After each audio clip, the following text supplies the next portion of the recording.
Welcome to Lead Smarter, the podcast where you'll hear powerful, no-nonsense conversations about leadership with today's top experts and real-world leaders like yourself. Get the inside strategies, insights, and secrets they've learned on the journey to lead smarter. Let's dive in.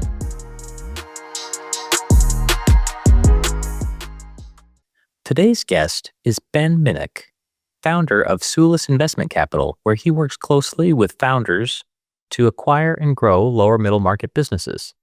Ben brings over 15 years of experience across private equity, M&A, and senior finance roles, including time with companies like American Airlines and Sarcos Robotics. What makes his approach interesting is the relationship-first position he takes inside those environments. He opens up about the challenging realities leaders face when they bring in an outside investor and open up the business they've poured years and often decades of their lives into building. In this conversation, we talk about what it really takes to partner with founders after an acquisition, how to build trust in high-stakes environments, and why relationships and communication often matter more than strategy. We also get into how to create alignment across multiple stakeholders, from founders to investors to teams, and how to influence without becoming heavy-handed in the process. This one's meaty, so buckle up. Hey, Ben, thank you for joining me again on a call here so that we could get a chance to learn more about your business, about how you approach leadership, and about really kind of the area where leadership meets really, I'd say, like transformative change when a business is going from just being ran to a point where they're actually looking to be sold. And that's, I think, a really interesting area for most business owners that are excited about the idea of having one day getting their business to a point where they could actually sell it. But anyways, I just wanted to say thank you again for joining us.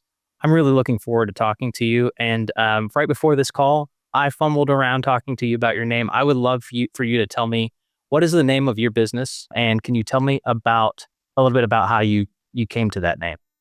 Sure. It's Sulis Investment Capital, Sulis Capital for short, because that's a bit of a mouthful. And it's named after the Celtic goddess of health and healing, whose name is Sulis. It's a bit of a less well-known deity, I guess, but her name is used in the name of the town where I grew up, called Bath in the southwest of England. It was known by the Romans as Aquae Sulis. It has natural hot springs, and they named it after Sulis because that's what I guess the local population were calling it. And so, yeah, it's just a link to the place I grew up. And then, the web domain suliscap.com was available. That's the most important thing in starting a business right now, is being able to secure the website you want. So when I was able to get suliscap.com and link it to where I grew up, it seemed like a natural synergy. So that's great. I love that you tied it to your roots and that you took that forward into your future. And I wanted to actually talk to you about how you help other businesses go into their future, the selling and the transforming into becoming either part of a bigger book of business, which I understand is kind of what you do. Could you tell me a little bit? We talked about leading without taking over and trying to be able to influence businesses that you help, that you acquire, to be more successful without really stepping on. Obviously, it's their baby. It's their business that they've built up. What do you believe going in with a my way or the highway mindset is often the fastest way to destroy value? Why do you believe that? Sorry. For those who are not aware of the business model that Sulis Capital pursues, we're what's called an independent sponsor. So we are a form of private equity, but we don't have a fund. What we do is we find businesses that are for sale, business owners who want to sell, and then we buy those companies and we run them as part of a portfolio of businesses that we think have the opportunity to grow and could be good investments. And the model that Sulis uses and that I've used in previous firms that I've worked for in the past is one where we like founders who are selling their businesses to retain a fairly significant minority stake, 20 to 30%, and to remain involved in the business. Because the size of businesses whereby what's called the lower middle market, anywhere from sort of net profits of $2 million to $10 million, these businesses are generally nicely managed, nicely run, profitable businesses that have been grown from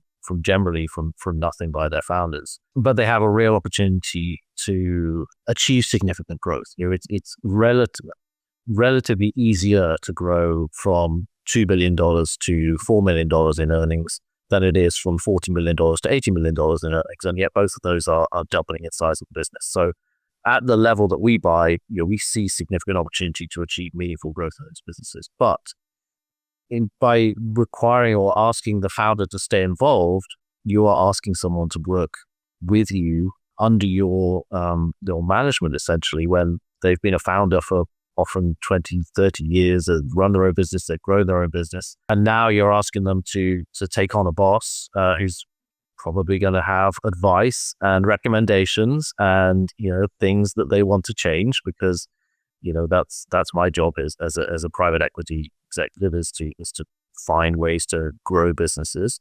And I think the worst thing you can do in that particular dynamic is to walk in and say, okay, you've been doing this for 30 years, but let me tell you how everything you've done up to now is wrong and how you need to start doing it my way. Because I think that person still owns a significant portion of the business. They're still very important to the business. That they have all the relationships. You have none of the relationships. You probably don't know any of the people who work there. You don't know any of the customers. You don't know any of the vendors. And if you alienate that person on day one, you can take a business you just spent several $1 million acquiring and destroy all its value overnight. So you've got to be very careful about how you manage that dynamic, how you manage that relationship.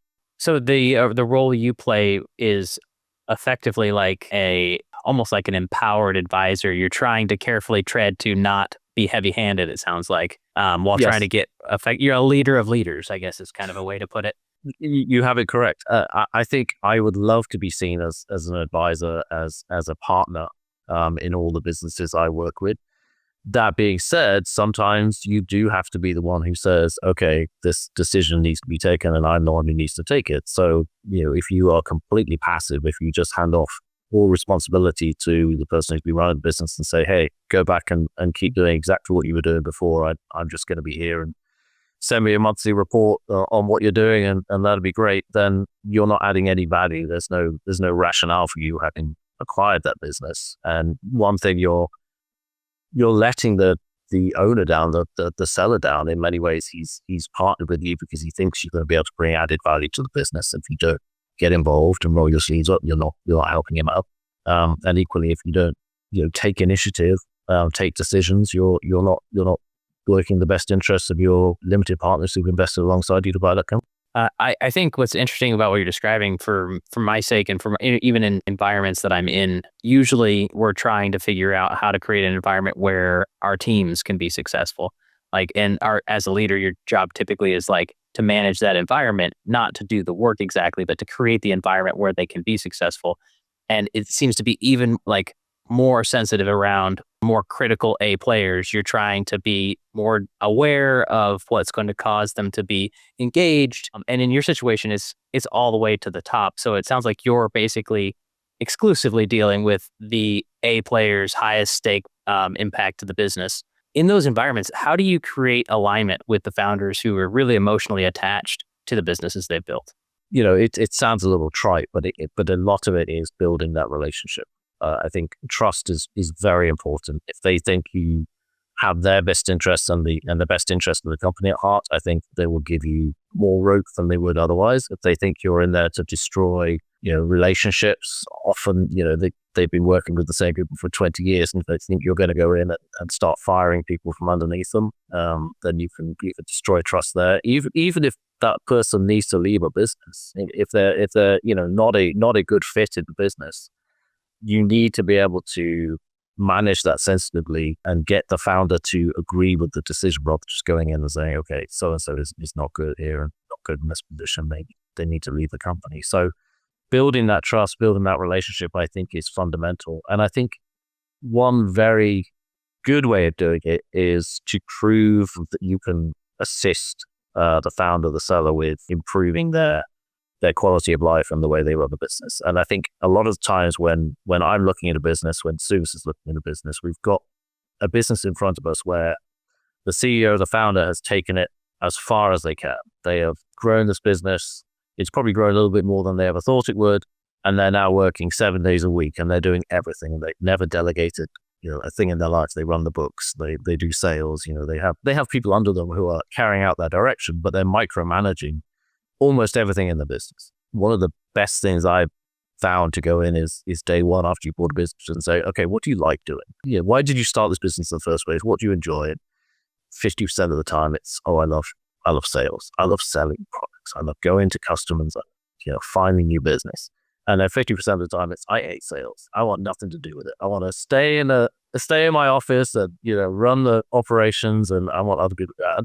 And so you take that and say, okay, well, let's just take that off your plate. If you hate sales, let's put in a VP of business development and give that entire function to it. If they love sales, you say, great, you can run all the marketing and all the the business development side, and we'll get a COO underneath you, and they can do all the grind work that you hate doing. And freeing them up, finding where they're strong, giving them the opportunity to do more of that, can early on be a really, really great source of building trust, building connection, and then persuading them that you are going to be a good partner and a good source of assistance for the business as it grows in the future. The way you describe, I guess, just maybe partnership and how to manage, like carefully manage intentionally a healthy, positive, like supportive relationship. You could just take the context of I'm talking to a founder out and have it literally overlay the same intentionality with managing a team. And it's the same thing. It's just what's unique though is I almost never hear people talking about managing the relationship with founders. And the reason I even mention that is because once people are a founder, once they're like at the head of the business entirely, they almost have no peers and partners to work with. They're kind of making, like you said, making all the calls. And then it's probably why they end up being micromanagers, because they don't see how to step back and to bring other people into their circle of influence or to fully delegate and trust. And what you were saying is like the trust level that you have to develop with them, you've got to develop it with them before you're brought into the business and helping them make decisions. Like you've got to, the idea that a founder has the trust to become a minority partner in their own business, like that decision all by itself sounds pretty complex, like a very trust heavy requirement in that space. How do you develop that trust before that even happens? That's fundamental to buying a business. And it's, I think, one of the less understood parts of private equity is persuading people to sell you their business. I think a lot of people go into it by saying, okay, well, this business is worth this. If I'm the highest bidder, that person is going to go with me, and then we'll buy the business, and then we'll all get rich. More than once, I've been the highest bidder for a company. Oh, sorry, I want to bid for a company and not be the highest bidder, because people are looking for someone they can work with in the future. And so when you're trying to buy a company, you're in full sales mode. You're persuading people that you are a credible acquirer of their business. You have the skills and expertise they need, but you're also persuading them that they want to work with you, that you're a morally good person and someone they want to spend a lot of time with. And so you're projecting the best. I don't want to give the impression I'm misleading people, but you're putting your best stuff out there like you would in any other job interview, right? You're just saying, this is all the good things I can do, and this is how it'll be working with me. And you hope that's enough. And a lot of times people will not go with the highest bid on when they sell the business. Some people will, they're very transactional, but especially in the format I use with the more structured deals where people are retaining a minority stake, they need to know they can work with you. And that is often one of the biggest questions they have going in. So you'll have a lot of conversations doing due diligence before you get to an LOI of giving them a good introduction to how it could be to work with you and what you could do for them. And then as you go through the due diligence process after LOI, you get very close to people.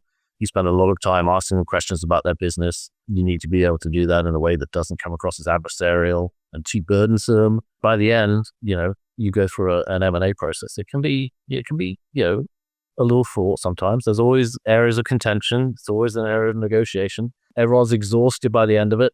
Then you close the deal, and then the next day you say, okay, well, let's get cracking. So being able to build that relationship through that whole process is fundamental to the future success of the transaction, and just making sure that you are at all times being a good partner and being a good co-conspirator, if you like, in growing this business and running this business and finishing the M&A is kind of fundamental. And that's the kind of thing that I've learned throughout my entire professional career. I wasn't always in private equity.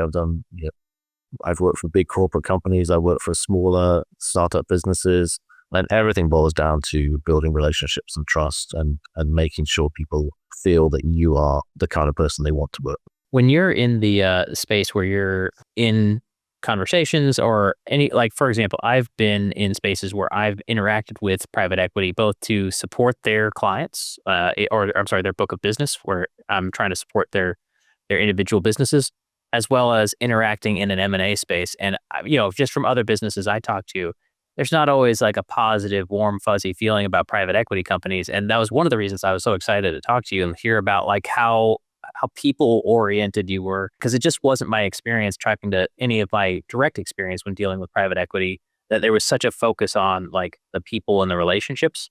Do you find that to be like something you end up navigating? Like people are coming to you as a private equity company with this certain taste in their mouth about what that's like, and you have to not only deal with building trust, but also deal with that impression?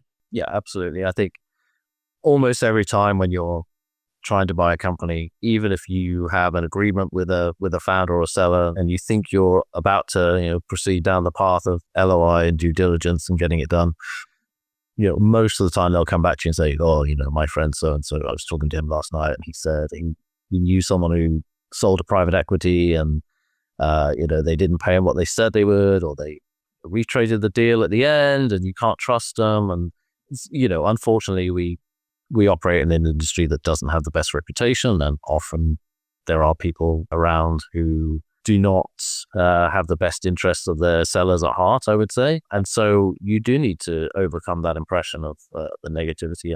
It's true for all industries that have a bad reputation, right? I mean, Yep. HR has a negative reputation amongst a lot of people who work in big companies because they Yep. feel like it's not got their best interests at heart. So persuading people that you really do, you want them to be successful, I think is very important when you work in private equity. And for me, I think it helps that part of what I do that I enjoy is working with founders after the acquisition, helping them grow their company, doing those weekly meetings, and you're working with them to grow the business. That's what I love doing. The part about buying a company and finding a company is, it's great, it's exciting, it's interesting. Getting a business bought is, every salesman feels that, that rush when you get something successfully acquired or bought or sold. There's obviously parts there that I really enjoy, but a lot of that is, means to an end. Sort of I can work with founders to grow companies. That's what I really enjoyed it. Would you say that the impressions of private equity are valid, and that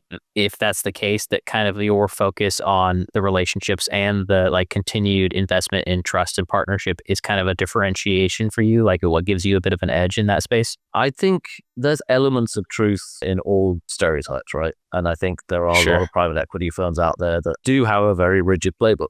We buy companies, we do this to them, then we sell them. And, the human factor is kind of an annoyance and something we have to navigate in order to implement the playbook. I like to be more organic with how I grow my company. So maybe that is a differentiator. I don't have a 100-day or 30-day playbook, which sets out everything that needs to be done immediately after a company's bought. But, I'm trying to get to the same end. There's many ways to skin a cat, as they say. And I think we're all trying to get to the same finishing line, which is a bigger company than the one that you bought, that looks, like something the market wants to buy. And so, yeah, I'm hoping my approach is a differentiating factor, but I'm not making any claims to be, a different type of private equity firm or, doing anything completely innovative here.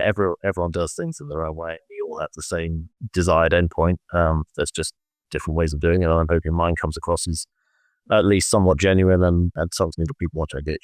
Well, I love how low you set the bar of somewhat genuine. My experience with you in conversations have been very genuine, so I don't want you to sell yourself short there. But I did want to also ask, because of the position that you're in, you actually can have a pretty wide scope of stakeholders that you're having an influence on, or you're trying to build relationship and trust with. What are some ways that you try to like build trust simultaneously with like the founders, employers, or employees, like the customers, lenders, investors? You have so many stakeholders that you end up playing a role with, and kind of almost like an in-between role. Like you're kind of between the lenders and investors and the founders, and you're trying to manage maybe alignment and expectations on all sides. Like how do you do that with all the stakeholders at the same time? Sure. Yeah, I mean, in a strange way, become a sort of glorified project manager, I guess, because you do, your interface between the business and then all of your capital providers, all of your advisors, and you need to manage all of those interactions. And I think it sounds a little bit trite, but it really boils down to communication. So if you have a business that is having a problem for whatever reason, and that is going to cause you to come up against your lending covenants, for example, one of the worst things you can do is pretend it's not happening until it happens and say to your lender, oh, by the way, we're going to breach covenants this month, and give them 1 day's notice and let them deal with it. Much better if you say a month before, look, we're working on a problem, we're developing a solution, we're going to bring you in as much access as you want or need, and we can work with you to find a solution. People are immeasurably happier with that situation than if you just drop things on them and say, okay, well, we've got this issue.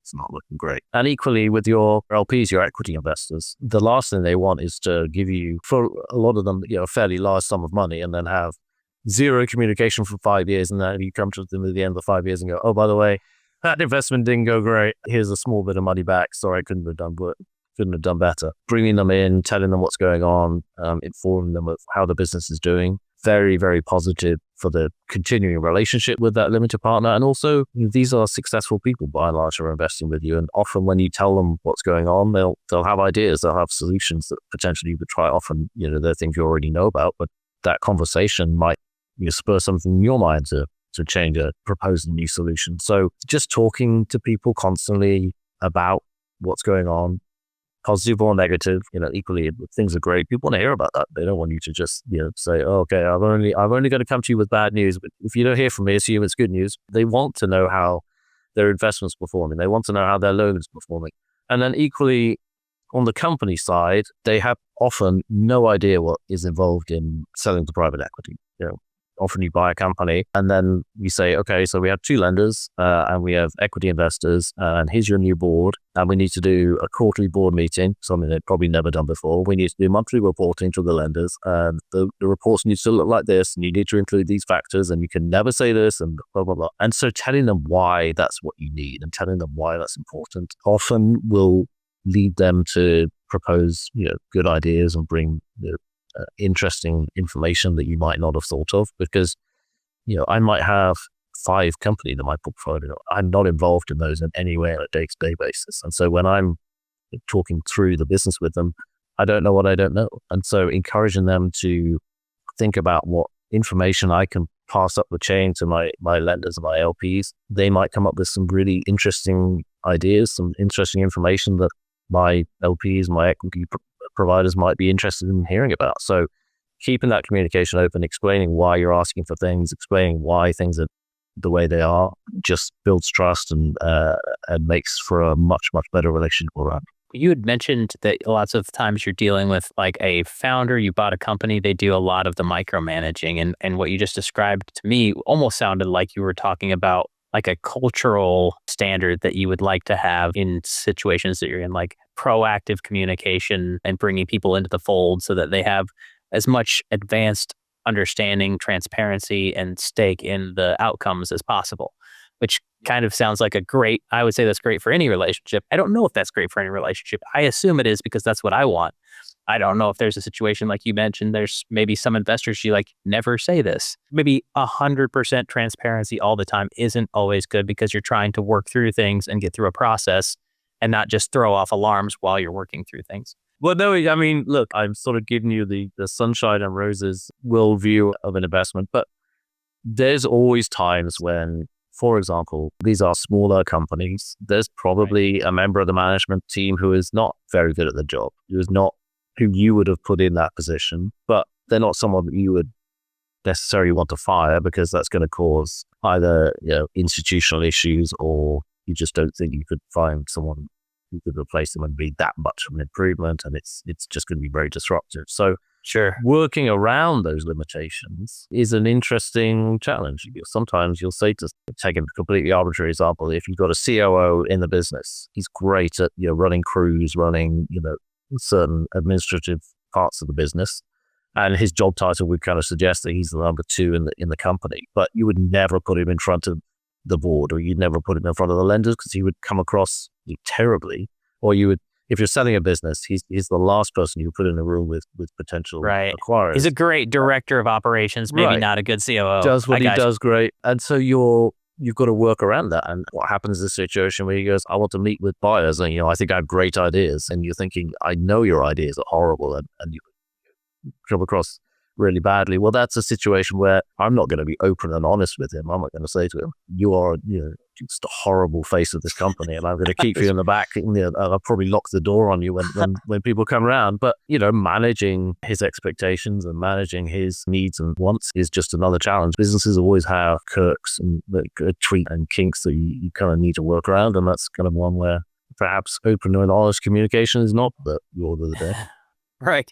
Well, and so as you're looking to buy a business, I can see like maybe two different approaches you might have. I'm curious, what's the biggest indicator of a business you'd be interested in buying? Is it that they have the elements of communication and relationship that you value kind of already in place, so it's going to be an easy transition to move them to be more effective by implementing some of the maybe resources and talent and access that your private equity would be able to provide?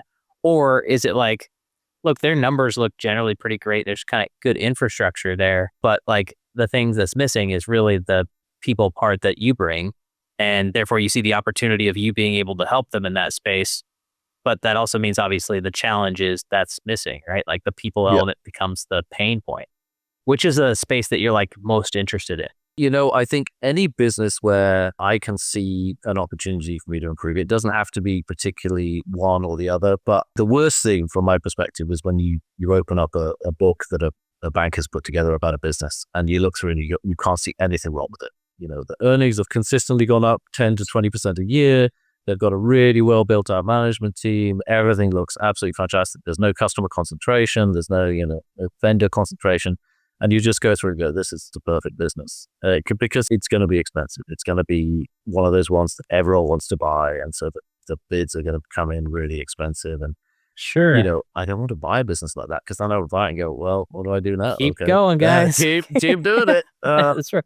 It's hard for me to see that and think, this is, that's not to say I would never buy a business like that. That will be, there will be a phenomenal business to buy. But in my experience, they go for a lot of money that I don't want to pay. And so, it's harder for me to buy this. But when I look at a business and they go, they've had some volatility in earnings, they've had an up year and a down year, got a porpoise. And when you talk to them, they go, we had a guy, and he wasn't a great guy, and he sort of didn't pull his weight, or he was siphoning business off, or we appointed a sales guy and he just didn't work out, and he sucked a lot of money into him. And so you can get through some of the issues, and you can say, look, this is a sound business.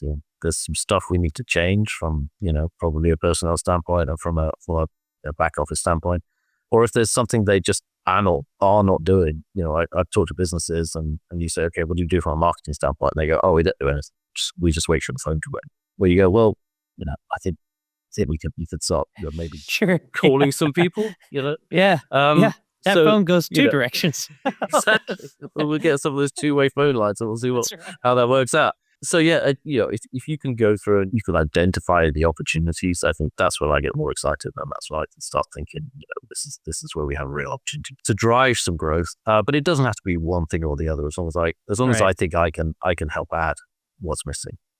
That's interesting. If I've it's never outside thought of my about skill set. Yeah. I've never thought about what the impression that would be like for the buyer side. So like I've talked to my own clients. We've talked with people in the private equity and like M&A space, even about our business, and like just what is the landscape? What does it look like? Oh, it looks great. I've never thought looks great as a problem until you mentioned it just now. And I'm like, oh, it does make sense. Like you're the best, most updated house in a bad neighborhood. So you're not going to be looked at. I didn't even think about the dynamics of what that would be like from a buyer's perspective. That's where I want to get to when I'm selling. Obviously, that's the end. But if that's where you are today, there's less, potentially less upside. So that's probably what I mean, rather than just saying I don't want to buy a good company. I just see less upside. Maybe I should put it that way. Yeah, no, and you're, if I understand correctly, you're kind of you aim at like the lower middle market, if I understand correctly. What it really attracts you to the lower middle market rather than like competing in that large cap private equity space? Those bigger Bigger firms just have deeper pockets. If you're allocating a fund, you're just willing to pay more. I think I may have the numbers slightly wrong, but I think Blackstone issued some data that said they pay on average something like 18 times EBITDA for the companies they buy, which is just a lot of money and not something that I would ever consider doing.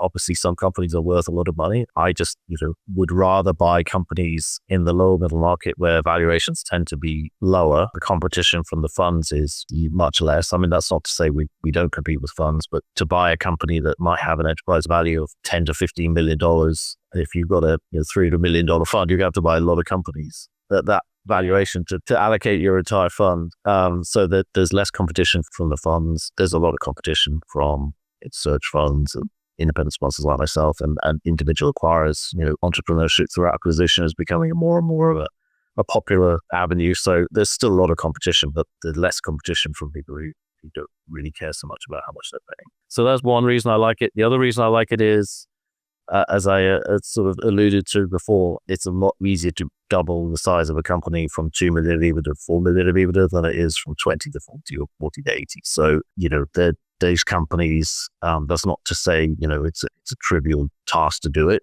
There's often a lot of work that's required to do it, but it's achievable and it's been done by me and other people on a fairly frequent basis. So that gives you a lot of opportunity. And then the third is companies at that size, you can really feel like you're making an impact. Often they have one location. So you can meet everyone in the company when you go to that one location. If you go down on a monthly visit, you get to know people. Bigger companies, it's just harder to do that. So harder to feel like you're making an impact, making a difference on those bigger companies. And like I said earlier, one of the reasons I do this is because I just love helping companies grow and help businesses get better, and it's just fun to do that. Yeah, and you also mentioned like you being able to visit everybody at a single location. Those kinds of companies, it's kind of you had mentioned, or to me in a previous conversation, you like to really focus on like the value-added industrial, like the physical businesses, and you find that more attractive than like tech and AI. I mean, can you tell me a little bit about that? Obviously, like so much out there right now is being published about AI and tech, and there's so much buzz around it. So you're obviously swinging a little bit in the opposite direction, it sounds like. Yeah, well, it's mainly a fear sort of reason. I don't know what's going to happen with AI. I don't know what's going to happen with large language models. I feel like businesses like mine, finance jobs are probably under a lot of threat. My wife is an attorney. She feels like, her job, it might be under threat. I have two boys, 8 and 10, in sort of elementary school right now. But what do I suggest to them? Go to college and get a finance degree or a law degree? Is that going to be a job in 10 years' time? It's just hard to know. So by focusing on businesses that do things, handle things, manage things directly, it feels like a nice place to be in right now. We just signed an LOI with a roofing company. People are going to need houses. Even in a situation where life is ruled by robots, they're still going to have houses. They're still going to have roofs. That's right. They're still going to need air conditioning. And so I just like being in that space as a kind of, I guess, a little bit of a safe harbor. But equally, those are, I've been in the industrial sector most of my working life. I left business school and went to work for American Airlines, and I worked for a robotics company. And so the industrial sector, working with product and things that do things, is where I'm more comfortable. I know nothing about software. I know very little about tech. And I certainly don't think I could go into a software company and start telling them, giving them the benefit of my zero expertise and telling them what to do. So it just so happens that's probably an area that no one wants to be in right now with the impact of AI. So I guess I like to say I was ahead of the curve, but it's just dumb luck, really. Which is the key to a lot of my success. I'd rather be lucky than smart, I guess, is what I hear. So I'd be really interested. I am not a parent, but I have siblings that have several kids. And I'm just thinking to myself, man, I don't know what kind of advice I'd give. And from your perspective, you just mentioned, like, obviously you and your wife have very historically just ideal careers. They would knowledge-based careers that like, if you don't mind me asking, like, what kind of advice would you give your kids if they were to come to you? Like, I have no idea what to tell my family, my sisters who have multiple kids, and I'm kind of in a different space. I'm focused on business development, things like that. And they kind of ask me questions because I'm involved with businesses and I'm involved with tech. but I don't know what I would recommend. If I had to start 15 years ago, I don't know what kind of advice I'd give myself because I don't know where this is going. Yeah. So what do you do in that space for your own children, if you don't mind me asking? No, you're welcome to ask, and I wish I had a nice answer for you to say, I know exactly what I'm doing, because I don't. I think I'm lucky in the sense that they're not going to college or university right now, so I don't have to say to them, are you sure this major is it's the right selection? It may not Right. even exist in 4 years' time. But we talk to them all the time about how important being a good person and building relationships is. And I think that is the key to success. I hate to come across as a cod philosopher, but I mean, it's the key to success in everything, being a good person. And that's not to say bad people are not successful. Bad people are successful all the time. But if you can Unfortunately, be yeah. if you can be a good person, if you can be the kind of person that people want to work with, they'll stand you in great stead to be successful,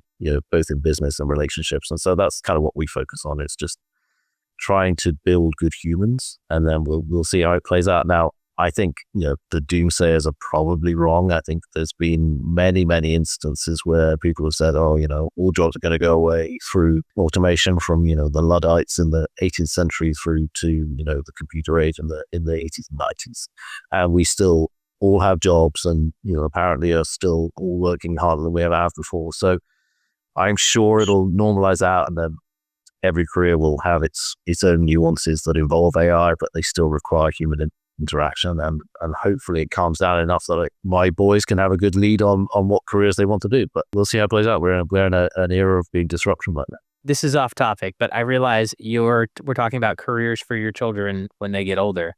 Obviously, you're in the business of buying businesses. Would you ever have your kids work for a business you own? I don't see why I would. Okay. Let me maybe put it this. The caveat I would put in is, I think one of the things that I have experienced in the past that I didn't like is, nepotism and favoritism for family members. And I think it's a good way to destroy relationships to have someone come in and say, "Hey, my son is going to be, your boss now.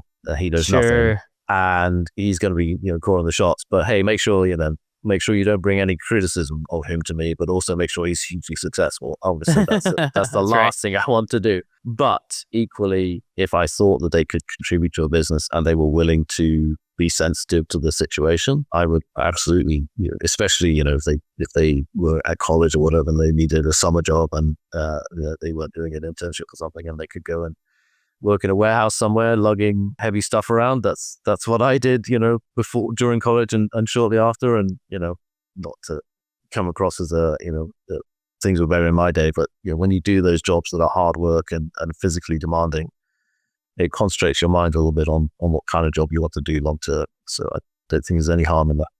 Yeah, no, I think that was a diplomatic way of saying you'd have them hit the streets and get get the lessons elsewhere so that they can earn those spots. Yeah, I And say that now, but I'd probably be a soft parent and go, well, I'm sure we can find something for you. That's right. That's right. I know. Well, I mean, now that as we're getting towards the end of the episode, there's a couple of things I still wanted to ask you, and kind of is in line with, children and advice. And my question is really kind of hypothetical. If you could go back and give yourself a piece of advice, really, let's talk about your late teens, early 20s. You have 60 seconds, and you can only give yourself one piece of advice from all of your life's experiences right now. What would that one piece of advice be? I think it would be take more chances as a young man. I mean, I left university and then I had a lot of fun, but I didn't really do anything to advance my career. I worked in various sort of non-career jobs. I did a lot of traveling. I enjoyed myself. And then I woke up in my 30s and said, "Oh, you don't have any money. You don't have any prospects. You better start getting serious." I would say to myself in my 20s, doing that for a couple of years is great. Maybe don't do it for 10 years. So get serious earlier is probably what I would tell myself. You said get serious earlier, but you also said take more chances. Are those Yes. conflicting or the same? Well, I think there's an easy path of passivity, right? You take a job that doesn't demand anything of yourself, and then you enjoy yourself at weekends. You do traveling. It's an easy route because it doesn't. You're not challenging yourself. You're not saying, "I want to do this and I'm going to take a chance to do it." You're saying, "I'm going to work in a bookshop and I'm going to sell books, and no one's going to tell me I can't do that because I'm not good enough, because it's not that difficult." So That's, I think, what I'm saying by challenging myself is actually try and do things that are hard and could make me more successful. Well, and speaking of challenging yourself and of books, can you tell me anything about what are some books that you're reading right now that you find valuable and that are challenging or that are just interesting and keep you entertained? Yeah, I'm actually I'm a big reader of fiction, which I think I look at a lot of podcasts. I feel like no one ever reads fiction anymore, so maybe I'm a bit of an anomaly. But I did read, or I just finished a book by a guy called Kiku, who's a pretty famous physicist, works at NYU, and he wrote a book about 2 years ago about it's called Quantum Supremacy. It's about quantum computing, and it's interesting to read now because I think he was reading it before AI and large language models really took off. And he was saying basically quantum computing is the next horizon. It's going to transform everything we do. It's interesting because large language models are one element of one piece of AI that have been very successful.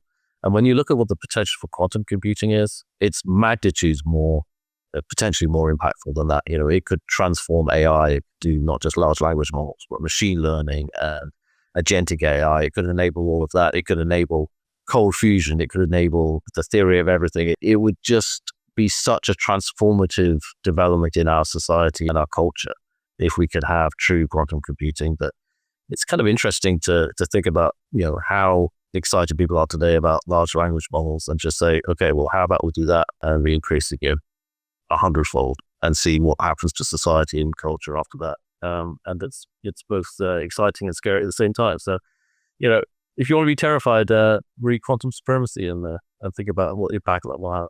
That's super informative. It actually informs a lot of the answers to other questions that we've talked about today. So you'd mentioned like how you're really not into AI and tech in your own businesses. I know now it's because you know enough about it to be afraid because you're studying, you're reading this book about how it could go really bad. So AI is That's really interesting. It could be good too. We just you just never know. So I guess be cognizant of it and be aware. That's all.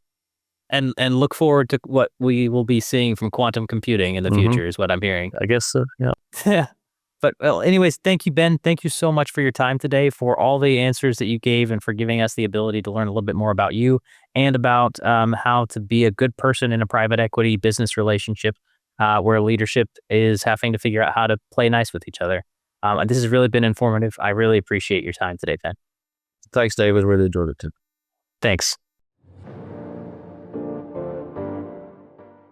Hey, thanks for listening to this episode of Lead Smarter. And thank you to the partners and sponsors who believe in our mission to evolve ourselves to elevate others. Speaking of elevating others, if you liked this episode, please be sure to like, follow, subscribe, and share. It would mean a lot to me and the team that works so hard behind the scenes so we can all learn together. And of course, thank you to the expert guests who kindly join us as generous guides on our journey to lead smarter.